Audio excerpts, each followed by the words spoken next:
Hello, everybody. Welcome to another edition of SacTown Movie Buffs. I'm Kier, and this is Jason, and we are back with another show. We're just basically doing a continuation of our last show, which is the second half of our top 10 films of 1995. Our last show previously, we did number 10 through 6, and so this is the second part of the show where we'll be doing numbers 5 through 1, and then we'll probably throw on a few honorable mentions at the end of the show as well. How you doing today, Jason? I'm good. I'm liking this new technology we're trying out. It seems a lot smoother than what we were using. Hopefully. Absolutely. Yeah, absolutely. I hope that it works out a lot better. We had a lot of problems with the other service we're using. I did a little bit of research and found something that I'm hoping works better. It feels like it works better. It's a lot less. I hear you a lot better. You sound clearer. We look a little bit better, a little bit clearer on the imagery. And, so we're going to try this format out and just kind of see how it goes, basically. So I'm kind of excited. I hope it works out for us, and maybe we can use this one moving forward versus that other service, which we will not mention. Well, with that said, we are back with with the second half of our show. I'm ready to kind of get into it and kick it off if you're ready. So let's get right into it, man. Let's start off with your number 5. Okay, yeah. And I thought, we might just recap, real quickly. I already talked about Friday, The Usual Suspects, Before Sunrise, Seven, and Strange Days. So those are 5 excellent movies from 1995, but now we're into the top 5. Correct. So, yeah, number 5 for me is one that we've already talked about a little bit in the previous show, because it was in your first half of the top 5, and that is Leaving Las Vegas. Right here, I'm getting used to this new camera placement. Okay, Leaving Las Vegas. So we talked about it a little bit in the last show. It is, it's a great movie, great Oscar-winning performance for Nicolas Cage. I think he's always been a little crazy, but it's before he, went really crazy. But it is, like I said before, is one of the first movies I ever saw at the Tower Theater, which anybody in Sacramento knows that is. Pretty much the preeminent art house theater in Sacramento here. And I was 17 or 18 at the time, so it was kind of a big deal that I was starting to seek out these different kind of movies. And that movie, Leaving Las Vegas, was everything I was looking for at the time. It was rough and raw and gritty and unpredictable and basically not Hollywood. That's what I was looking for. But it's a great love story. It's a good substance abuse drama, because it's literally about a guy who has driven to Las Vegas with the intent of literally drinking himself to death. He meets and falls in love with a call girl played by Elizabeth Shue, and it's that's pretty much it. It's a sad love story, but it's a great movie. That's my number 5 for 1995 is Leaving Las Vegas. Great. Yeah, we kind of covered this one previously. It was in my the first half of my top 10. So yeah, definitely, like I said, a great movie.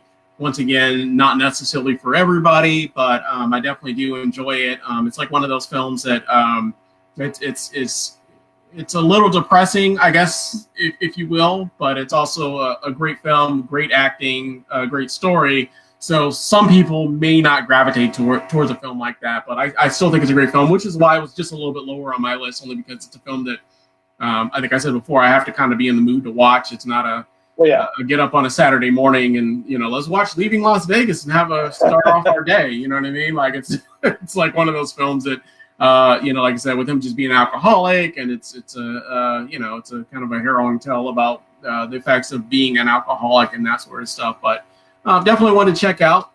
Great choice. Well, just going back through, I guess, my recap as well. So mine was Kids, Leaving Las Vegas, Casino, The Quick and the Dead, and Toy Story. So those were the bottom half of my top 10 for 95.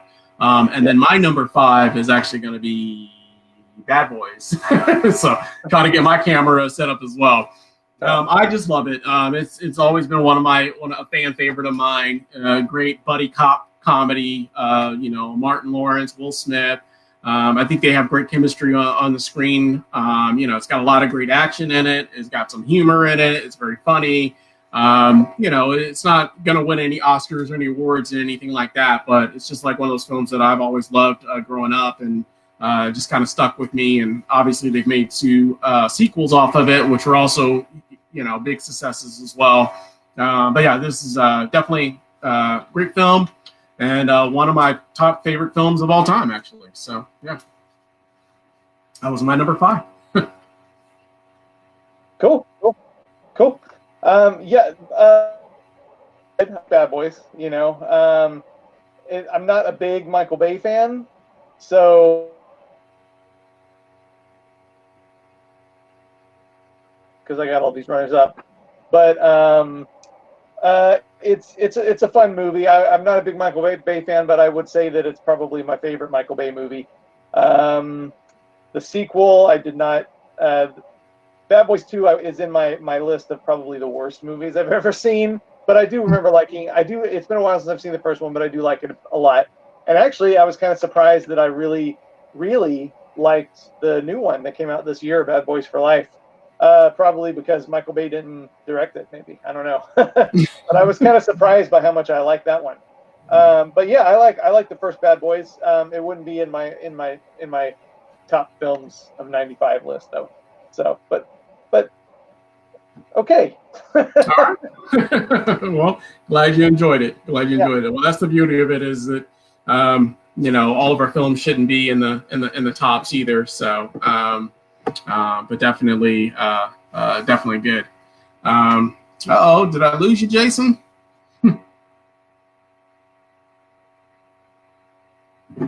Oh, well, I think I might have lost Jason here, so we'll see if we can get him back. I don't know what's going on with his internet, but hopefully we can get him back soon. Oh, there he is.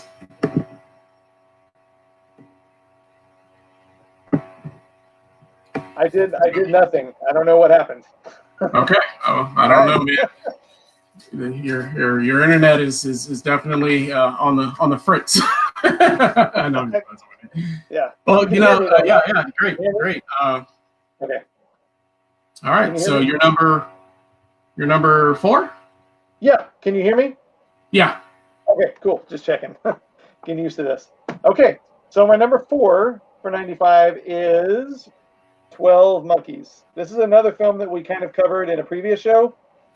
Because it was one of my top 3. Did we do top 3 pandemic? Yeah, movies? we did top 3 pandemics. Yeah, I remember it was in your list. Yeah.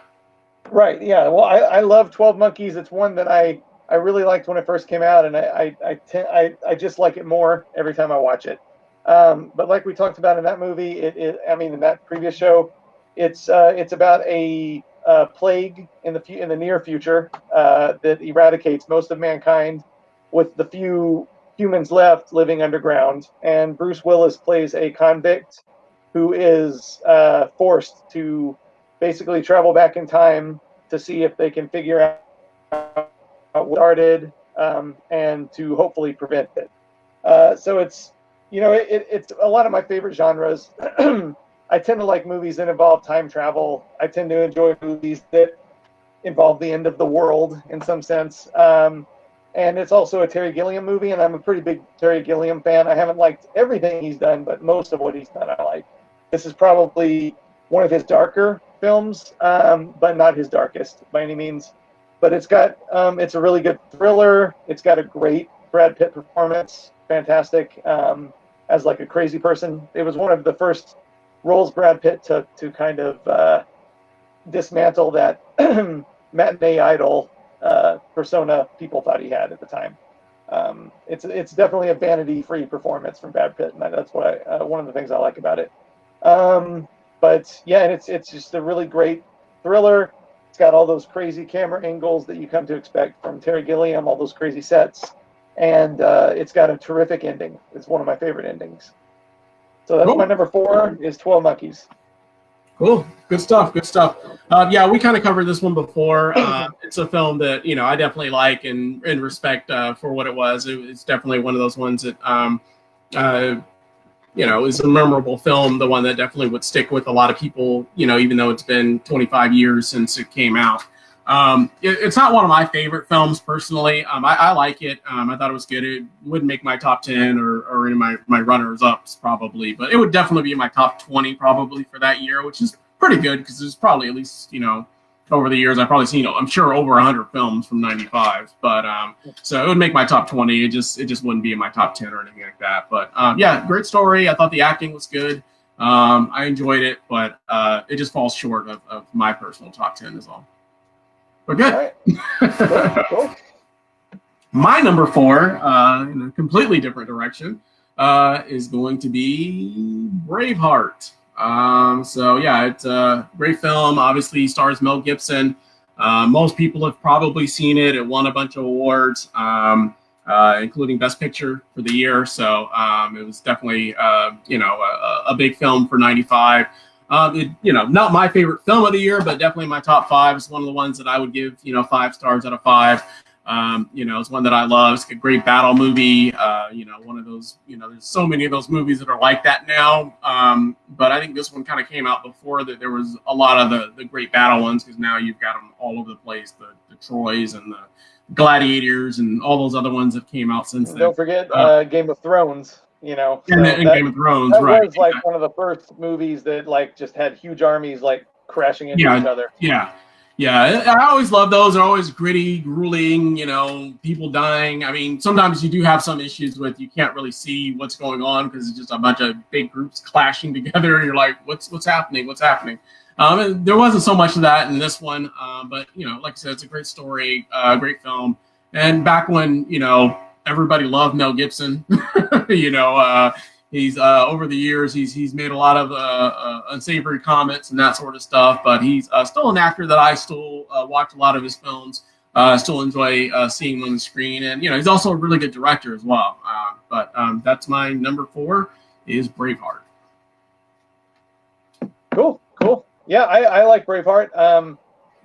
It's one of those movies that I have a kind of a weird relationship with because I saw it when it came out. I think I'm pretty sure I saw it opening weekend. I loved it. It blew me away, like a lot of people. I saw it at least 2 or 3 times in the theater. I had the VHS. It was one of those, was a long movie, so it was like a double VHS thick box.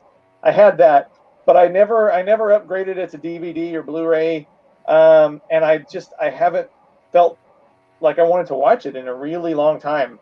I probably haven't watched it in like 20 years, or close to that.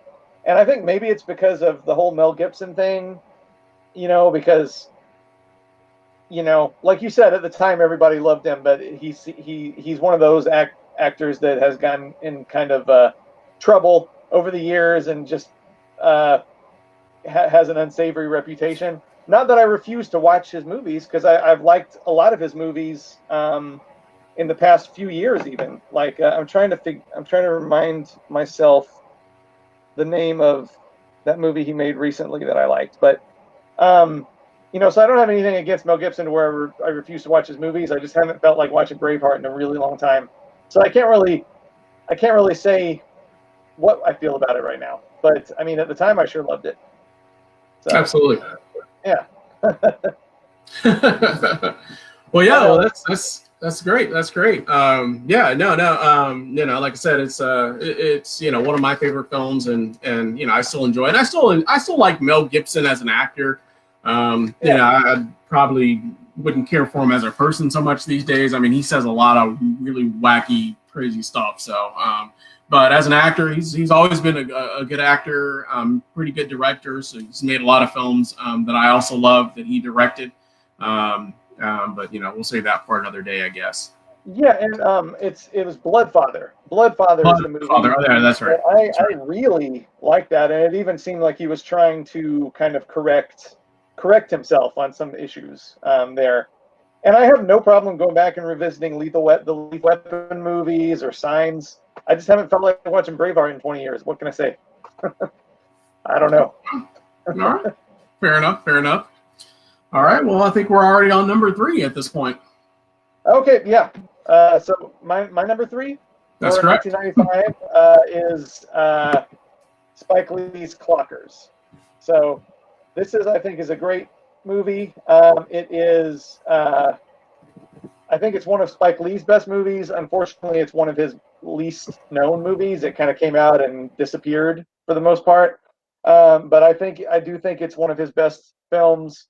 It was the first film for Mekhi Phifer, who hasn't been seen much in a while. I don't know why, but this was his first movie, and it's kind of a cool story because he went to having never appeared in anything before, he went to an open casting call for this movie and actually got the lead. And I mean, how often does that happen? But Mekhi Phifer's great in this movie. He was great in several movies. Again, I don't know where he's been for the last few years, but I haven't seen much. But Clockers is a really good movie. He plays a teenage drug dealer. Of course, it's set in New York, where most of Spike Lee's movies are set, and he gets kind of tangled up into a murder mystery involving his brother. And Harvey Keitel is in it. John Turturro is in it. It's just a real good, gritty drama. Delroy Lindo is really good in there. Another person I haven't seen in a while. Yeah. It's just an excellent thriller, excellent drama at the same time. It's a good murder mystery. One of Spike Lee's best movies and one of 1995's best movies, in my opinion. Clockers. Cool. Yeah, Clockers is one that I haven't seen in really many years. Probably late '90s since I've actually seen it. I remember liking it quite a bit. It wasn't one that I loved or by any means or anything like that. But it is a really good film, very moving film, if you will. I thought Mekhi Phifer was also good in there also. He is he's like I said, he's one of those actors that was kind of around and then just kind of disappeared. I don't know, somewhere in the last few years. But he's always been an actor that always made pretty good films for the most part. I felt like he's made a lot of good films. This one's no different. There's a few other stars in that film as well, if I recall, other than just Mekhi Phifer. It just wasn't one that made my top 10, but and I haven't really seen it in a lot of years. I have to revisit it probably at some point, but I do remember it being, from my memory, it was a really good film. It just, like I said, just wasn't one that stuck with me enough to be in my top 10 as well. Yeah. But cool. All right. Cool stuff. Yeah. Number 3 for me, I guess. My number 3, and it's embarrassing because it's still in the shrink wrap, is actually going to be 7. So that's my number 3, still in the shrink wrap. Obviously, I haven't watched it since I purchased it, but I've seen it enough times over the years that it's fine. And it comes on TV all the time. We talked about this earlier in our last show. It was in your top 10, also a little bit further down than in mine. But I just love 7. I just thought it was a great film. Like we discussed before, there were a lot of copycat films to Silence of the Lambs, and this one came out, and I thought it did its own thing, and I thought it did it great. I don't like it as much as Silence of the Lambs, but it's still a really, really good film. It's very suspenseful, had a lot of very scary parts, creepy parts also, and then it always has that great kind of twist at the end as well. So I thought the story was great. I thought the acting was good. I thought Brad Pitt was really good in there. Just one of those films that I just have always loved. It's one of the ones that when I think of like my top 10 favorite horror films, this one probably ranks somewhere probably in the top 10 as well. So yeah. I mean, I love 7. I talked about it last time, and I like we mentioned before, it kind of came out. David Fincher hadn't really done much yet. It seemed to me at the time like a good Silence of the Lambs copycat, but a little bit in that vein. But it's one that I think has just gotten better and better over the years. But yeah, I love 7. Who doesn't like 7? So somebody probably, I don't know. Yeah, well, yeah. That person sucks. Yeah. Okay. All right. Well, moving right along to number 2, man. Okay. Number 2 for me. And this was the hardest part of making this top 10, is that for the longest time, I couldn't decide on number 2 and number 1 because they were so neck and neck. But eventually I did go with, I was able to go number 1 and number 2 with them, even though they're both just amazing movies in my opinion. So number 2 for me is Heat. Michael Mann's Heat. And if you can see, I really like the cover. Ah, there we go. See, I like this cover better than that cover. Because Yeah. I mean, it's a fine poster. It's got the floating heads. There's nothing really that special about the poster. But this, I just love that image of the Los Angeles skyline at night because it's so Michael Mann. So Michael Mann. Because he's one of those filmmakers, kind of like Spike Lee is New York, Woody Allen's New York. Michael Mann is LA. So he just captures that city so well, especially at nighttime. So I love Heat. It's of course it's an epic film. It's almost 3 hours long. It's the first time that Robert De Niro and Al Pacino starred in the same film for an extent. I mean, we're in scenes together. The first time they were in scenes together, and I know people at the time were complaining that they only had really the one scene, 1.5 scenes, I guess you could say, together in the same space. But I thought that worked perfectly at the time. And I don't really hear people saying that now. I just heard that people saying that back then. But Robert De Niro is a bank robber. Al Pacino is a cop. There's also all these other great actors in there. There's Val Kilmer, one of his best performances easily. Dennis Haysbert, John Voight, Ashley Judd. It's just got a huge cast. And it's just a great, epic crime drama thriller film. There's nothing bad to say about Heat at all. So yeah, that's my number 2 for 1995 is Michael Mann's Heat. Yeah. Great selection, man. Yeah, Heat is just an awesome film. It's just one of those films that you just can't really get enough of. And the acting's great, the story's great, the action is on par as well. Definitely, one of my favorite films of all time. Yeah, so absolutely great choice, and great number 2 pick for you. I can't fault you at all for that one. So that's a good one. Cool. Yeah, for me, I was kind of conflicted also between my number 1 and number 2, and only because not only are they my top 2 films of 1995. Both of these films are in my top 5 films of all time. So, and it goes back and forth, or top 10 films of all time. I'm sorry. Oh, okay, I was like, top 10 films of all time. Sorry about that. Yeah, my bad. But they're both in my top 10 films of all time. So, and really my top 10, I rank them, but depending on how I feel that day, I could change that at any time of my top 10 films of all time. It just depends on my mood. It's hard to compare my favorite comedy of all time to a favorite action film of all time to a favorite horror film of all time, because they're just different genres, and it really kind of depends on what mood I'm in. And I might say one's this, and then watch it, and then you know what, it might actually be a little higher than that other film, or maybe it's a little lower. So I kind of go back and forth on that also. So I totally get that. But with that said, my number 2, and I'm only showing you guys half of it because it's like a 3-pack disc basically. It's actually going to be Friday. So yeah, it's a 3-pack. So it's got Menace to Society and Set It Off on there also.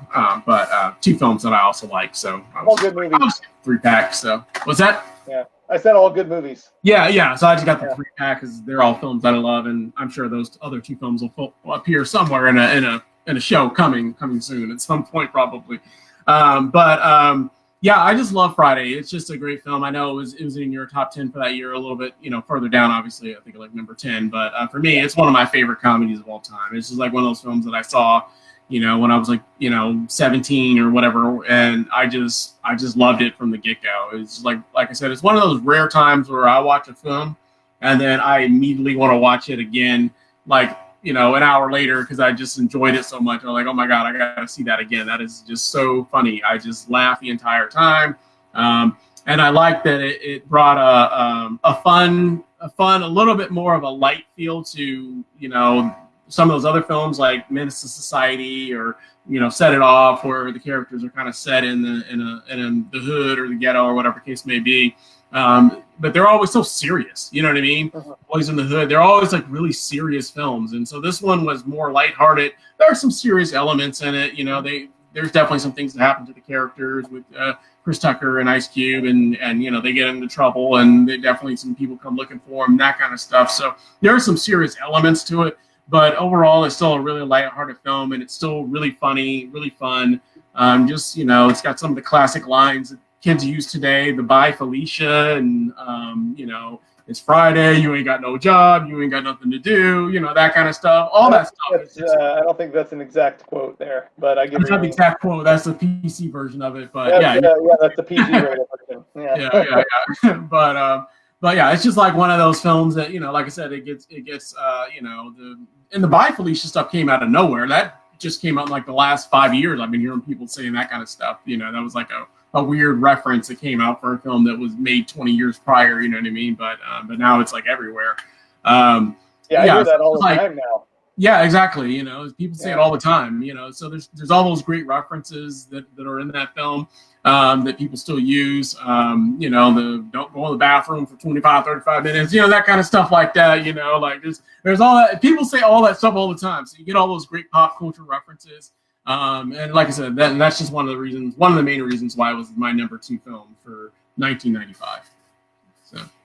I love Friday. You know, I talked about it in the previous show.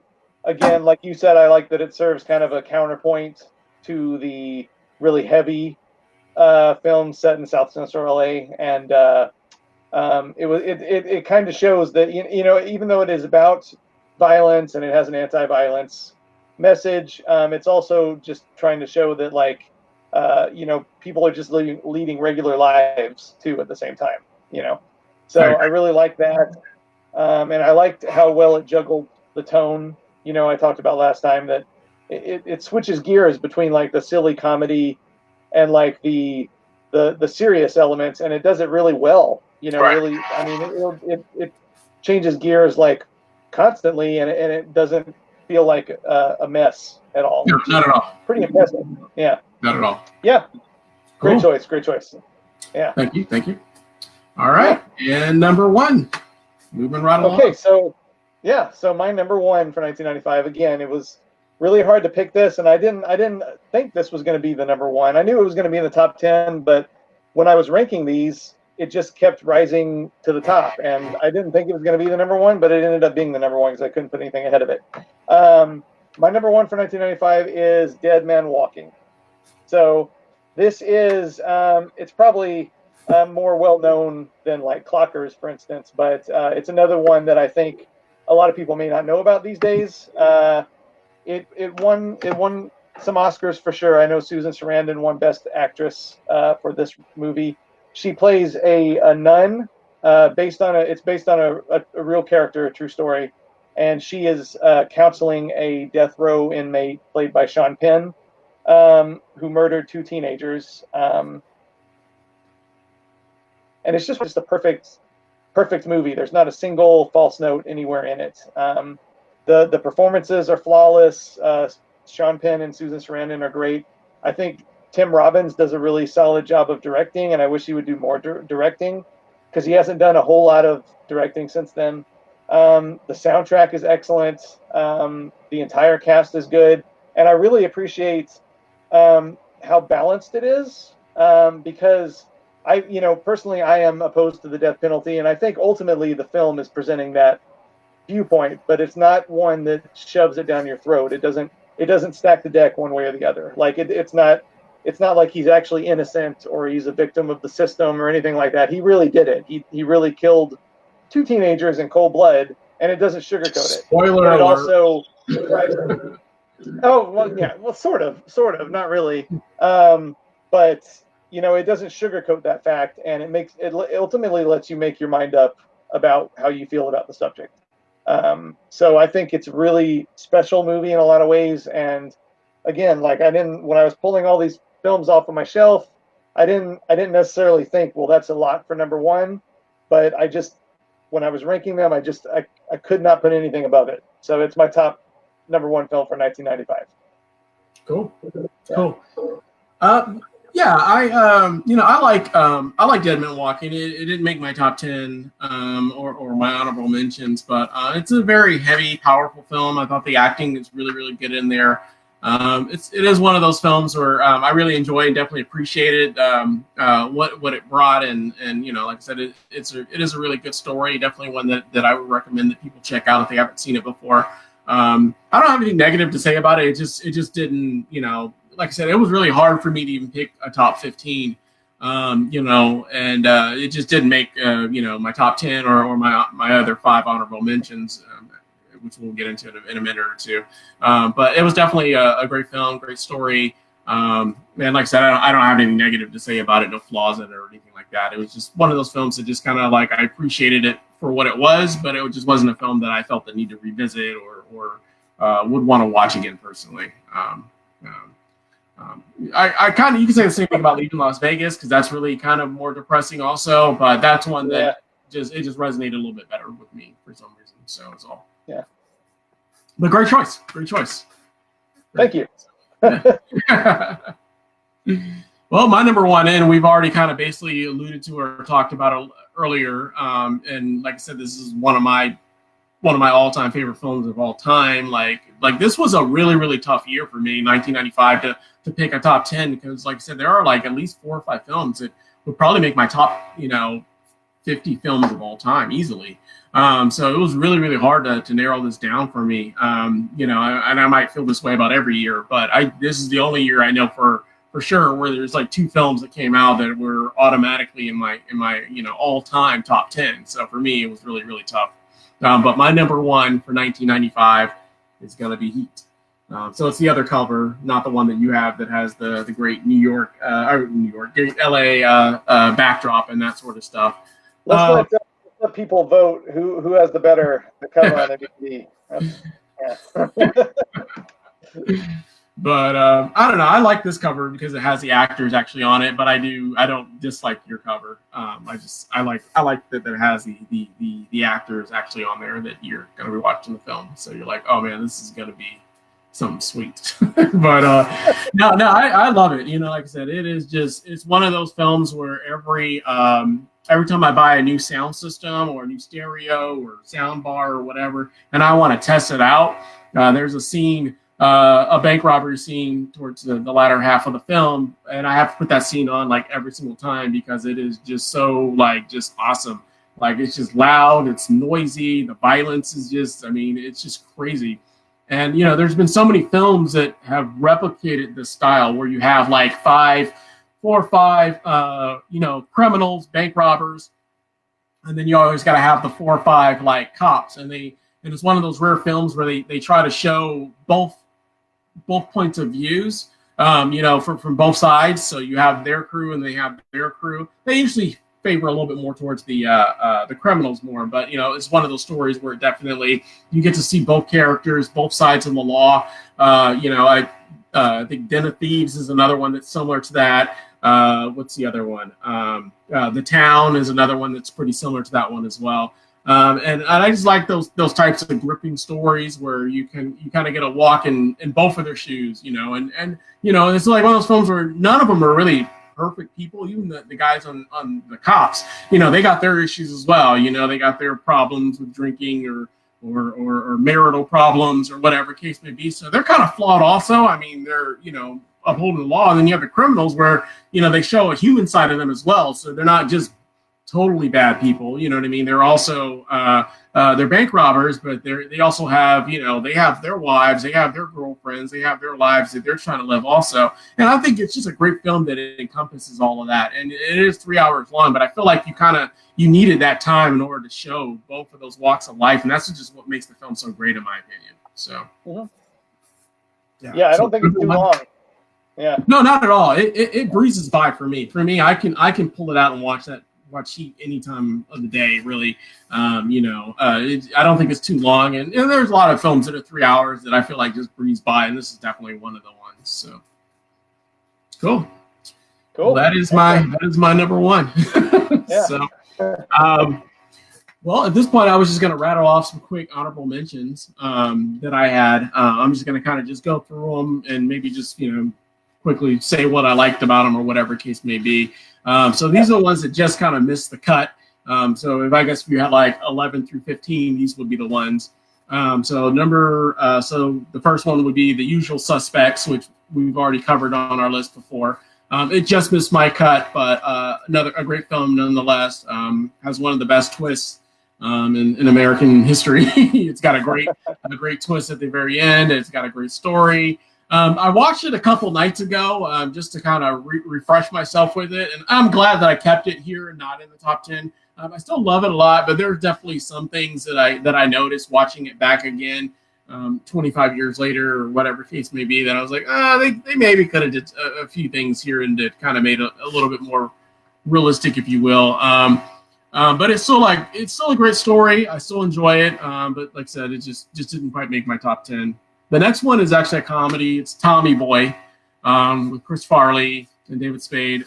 Just a fun kind of slapstick comedy film that always had a place in my heart for me. I enjoy watching. It's another one that's like really really funny. That another one that's not toilet humor, but so it's not going to win any Oscars or nothing like that. But just one that I love. I just like some of those films that just have that toilet humor that's just funny.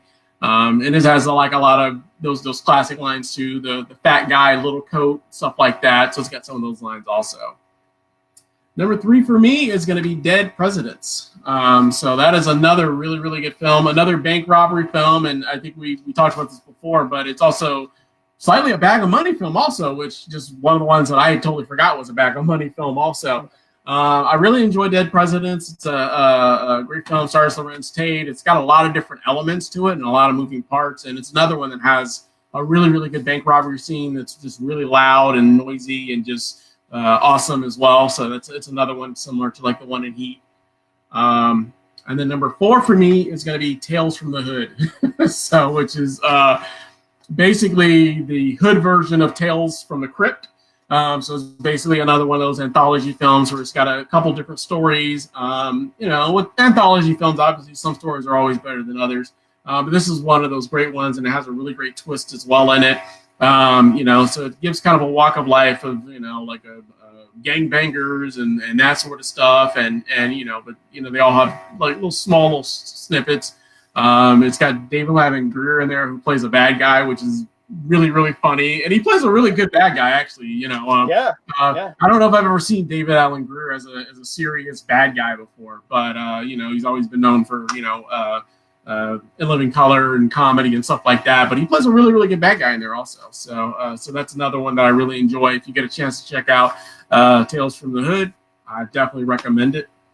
And then number 5 is actually one that was on your list, is Before Sunrise. So that would be my last one. Great film. I like how easygoing. It's like I said, it's one of those films where I just enjoy it because it's just a great conversation piece, and that's kind of the thing about that director. He does really good conversation, really good dialogue where they just talk about life and that sort of stuff. And so it's just like always been one of those ones that I really just loved, and I love the 2 sequels. It's not my favorite of the series. I probably like Before Midnight. That's probably my number 1 of that series. But all 3 of them are really, really good, and all 3 of them bring a different walk of life into the relationship. And I just love it. It's like one of those great 2 strangers get on a train. They basically male and female, and they basically form a connection of some sort and decide just to spend. They're both going to 2 different places, but they decide to spend like basically the next 12 hours. I can't remember how long they're together for, but the next few hours together, just kind of walking down the streets in Europe and talking on the train and talking about life and love and that kind of stuff. So. There's not a whole lot of conflict that happens in that film, but it's just one of those films that I enjoy because it's just, just like I said, just like a nice little easygoing slice of life film. So that would be all my honorable mentions for 1995. What's your favorite story in Tales from the Hood?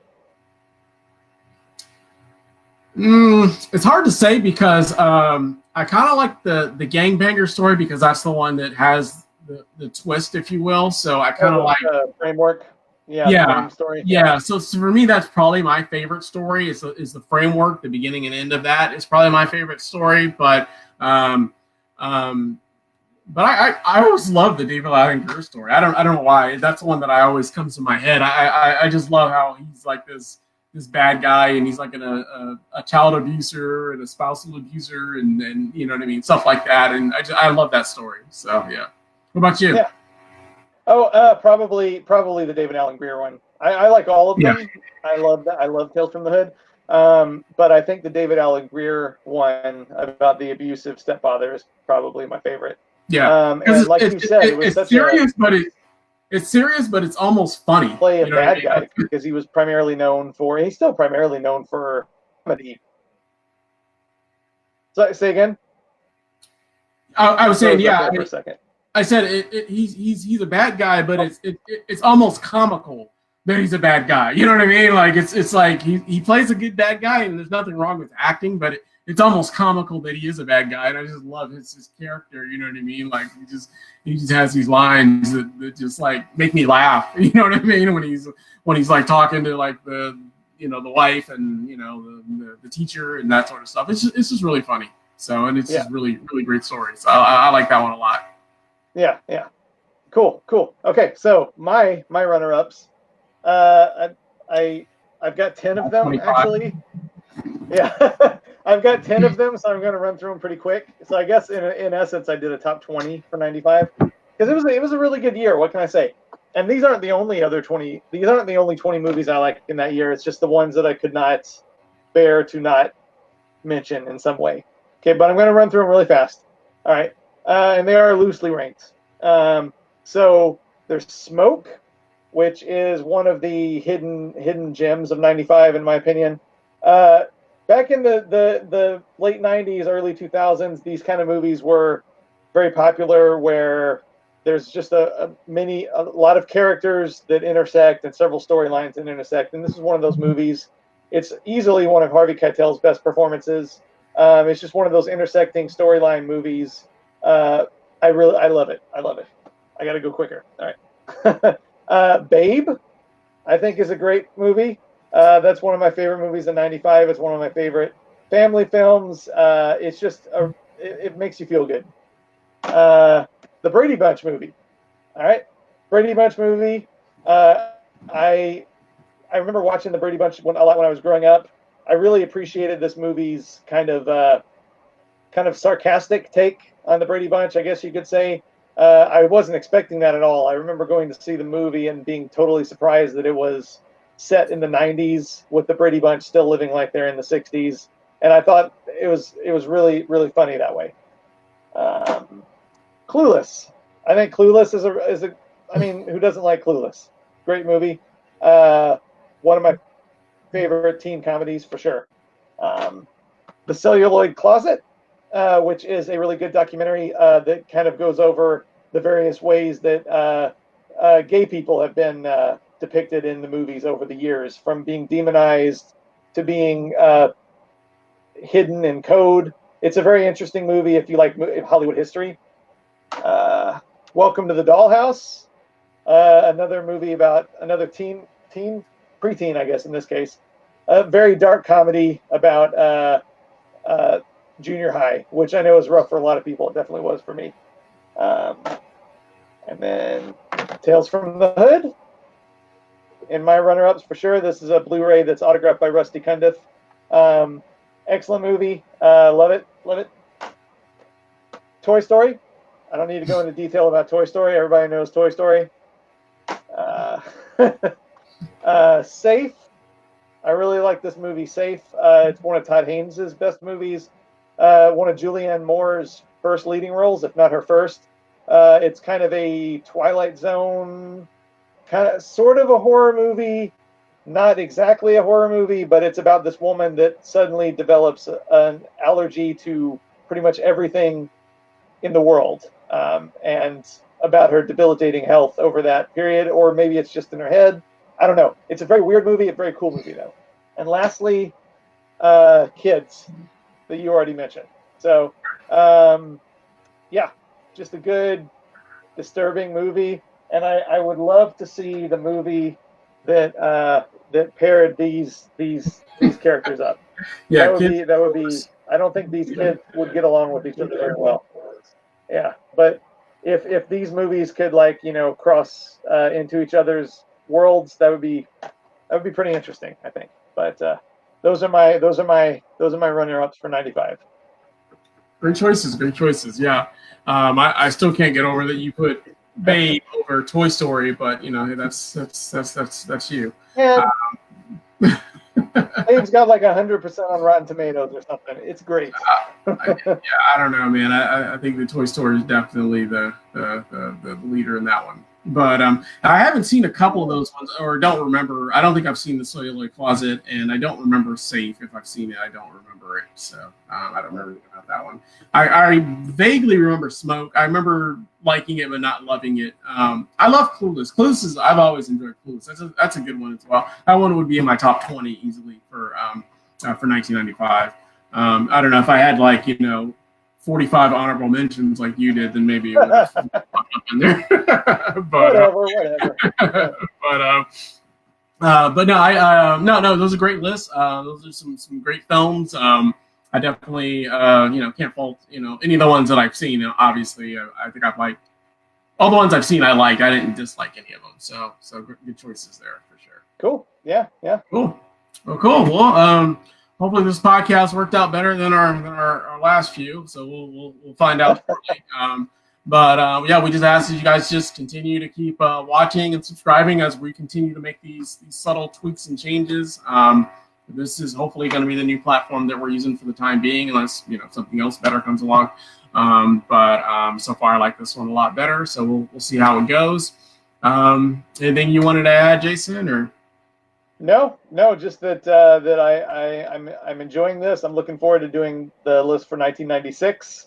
Already took a look at those movies, and I already know I'm going to have another hard time ranking those and separating them out. So hopefully, probably another 10 runner-up here. No, that's fine. That's absolutely fine. I will. We'll get going on that show. I've already started looking at my list as well for 96. I haven't started ordering them or ranking them yet, but definitely it's already on my mind. So looking forward to that show. That should be really interesting. But like I said, if you like this show, we just ask you continue to like and subscribe to our YouTube channel. There's a link. I know we go live on Facebook quite a bit, but there is a link to our YouTube channel as well. We're trying to grow both channels simultaneously. So we don't know. Some point we're going to maybe go straight to Facebook or straight to YouTube. I don't know where we're going to go with that, but we just ask you to continue to keep supporting and keep liking our channel, and I guess we'll see you again next time. See ya. All right. Thanks again.